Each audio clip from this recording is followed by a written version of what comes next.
José Manuel Barroso was president of the European Commission from 2004 to 2014. For the Europe Conversation, he tells me why he believes Crimea will never be returned to Ukraine, but that the West must support Kyiv for as long as it takes. He's also head of the International Vaccine Alliance, where he describes as criminal those spreading disinformation and lies about vaccines.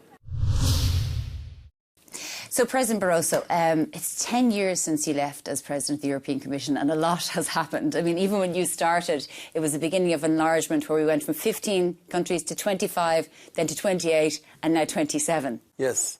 So it's in fact 20 years before, after my first commission. It was this month, precisely, 20 years ago, and a lot is happening. But I think it's important also to keep in mind that there is continuity.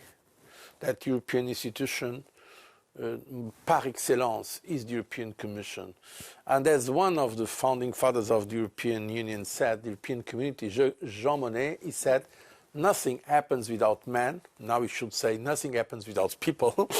So nothing happens without man, nothing lasts without institutions. And the European Commission is a great institution. Well, look, let's go back to 2014, or even further. You know, I think we'd all like to go back to those days and look at what could have been done differently, or maybe not done at all. But like, let's say where we are with Ukraine and Putin. And in 2008, we had the invasion of Georgia. 2014 was obviously Crimea. We also had the assassination of Litvinenko in the UK and so on. And the Baltics were constantly saying to the EU, we need to be much stronger when it comes to Putin and stop being so naive when it comes to Russia, having interdependence when it comes to oil and gas. I mean, what's your assessment of that time now when you look back at the warnings you were given? What was going on? I think I always like to put Ecclesiastes, the Old Testament of the Bible. There is a time for everything. I think there was some time where we tried, with the best of our efforts, to have a constructive relationship with Russia. And we've tried. But Russia has been changing progressively. Now, okay, some were more keen to understand Russia.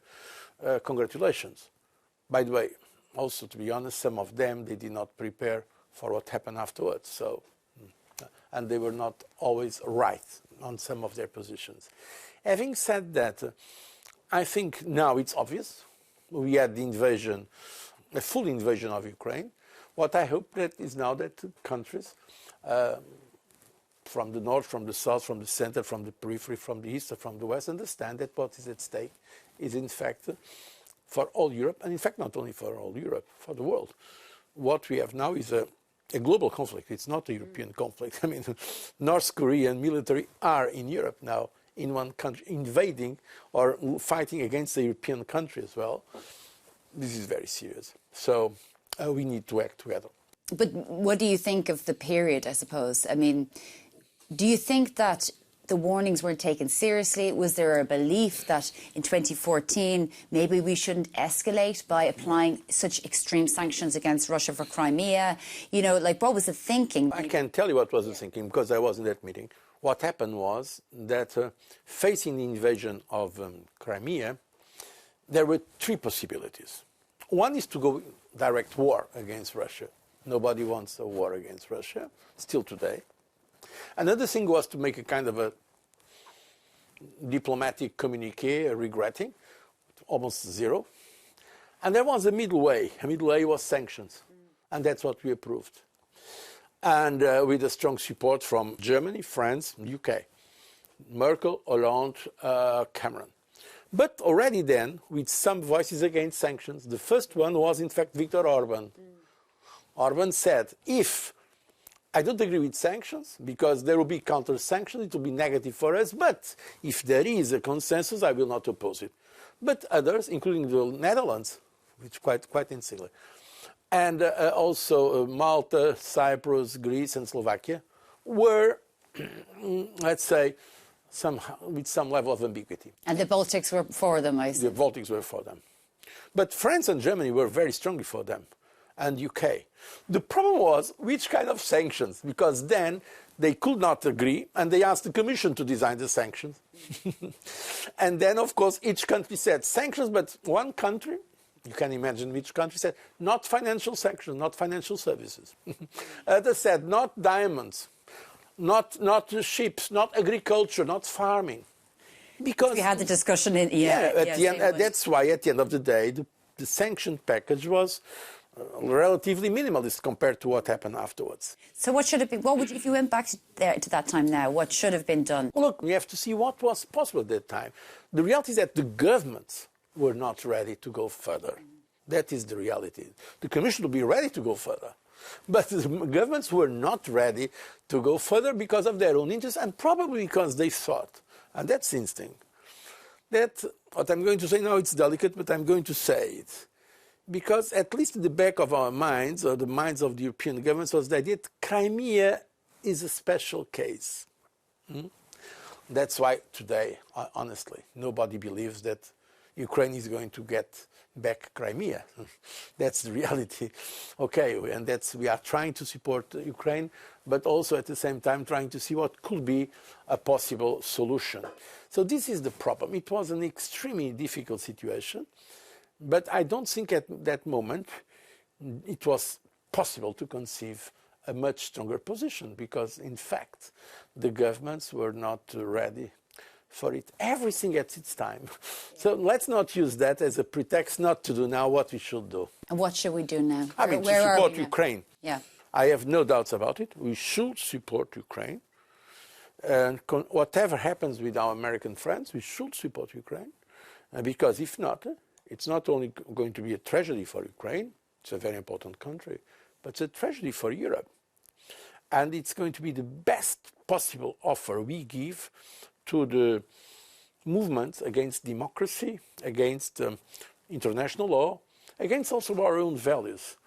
If Russia and others that are now supporting Russia continue to say all over the world, including in the so-called global south, that Europe and the West, they are gone, they are decadent, they no longer count, democracy is completely corrupt ideology, we have to do it another way. I mean, what is at stake in Ukraine is a fundamental issue for all the world. The so-called global south is looking. Just before I let you go, enlargement. Do you think Ukraine will be a member of the European Union by 2030, as Charles Michel has said? I never commit to dates. In fact, why? Because they can be frustrating if you don't achieve them. But I hope and I expect Ukraine one day to be a member of the European Union. But it's important for Ukraine's future security, so it would have to happen sooner rather than later, right? Yes, ideally, yes. But I think the EU is prepared. But there is a variable here we do not control. When the war is over, we don't know. And secondly, afterwards, both the European Union and Ukraine itself should be ready for becoming a member, which has some criteria that should be respected. That's why I think it's not prudent. I understand that the idea of setting a date is an aspirational date, let's put it like that. But we cannot commit to a date. But yes, but we should, meanwhile, do everything to help Ukraine to become a member. I don't believe that Putin will, I know Putin. Putin is the leader outside the European Union that I met the most during my 10 years in office. I met him 25 times. I know what he feels.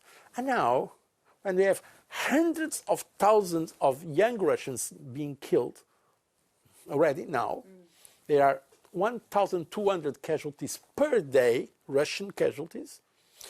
Putin does not want to come to the Russian people and say, okay, we have gained some more territory, a little bit of Donbass, a little bit of Crimea. No. The goal of Putin was to avoid Ukraine to be a country. I know because I spoke with him about this. What did he say? I mean, he said one day, he said to me, why are you defending Ukraine? You know very well that Ukraine is an artificial country created by the CIA and by the European Commission. I told him, look, if it was the European Commission who created Ukraine, I should be informed. So it's completely. So, in fact, he does not want Ukraine to exist, or if it exists, to be a kind of Belarusia, without any independence in foreign policy or in defense terms. It can be a vassal state. This is his goal. So that's why if we are able to make Ukraine member of the European Union, it shows that his goal was not fulfilled. And what is at stake is exactly that. Are we going to support Ukraine in a way that Ukraine can be a country? Or are we going to say, okay, Mr. Putin, you are stronger, we are weak, you can take Ukraine, it's not so important for us. That's the question. Okay, just before I let you go, you're head of the Global Vaccine Alliance. Are you worried about the backlash, the global backlash against vaccines? We've heard, you know, throughout the COVID period and so on, that people were saying they weren't going to take the vaccine, and then that might impact parents giving their vaccine to children. Yeah, I am. There is a counter-information very active in the net, made by I think they are criminal forces, frankly. I think it's a criminal thing. We know very well, and that has been demonstrated over decades and decades, that countries, for instance, countries in Africa that vaccinated their children, the life expectancy and the child goes up and the child mortality goes down. Others, the neighbors, they don't do it because they don't have the means. Kids die. There is nothing more important in the world than saving the life of our children. I believe nothing more important. And we know by experience, by empirical evidence, that in fact vaccines save lives. It does not mean that one or other vaccine cannot have secondary effects. All medicine have secondary effects. All medicine. But overall, vaccines save life against measles, against polio, against yellow fever, or COVID was a new vaccine, but also against COVID. So yes, there is now a campaign in some sectors for reasons that are hard to understand. Some of these people are completely paranoid. They give up to these conspiracy theories. It's very strange. And what they are doing, from my point of view, is somehow criminal, because they are, in fact, if they have success, they will provoke the death of millions of people. Okay, José Manuel Barroso, former President of the European Commission, thank you very much for joining us on the Europe Conversation. Thank you. Thank you.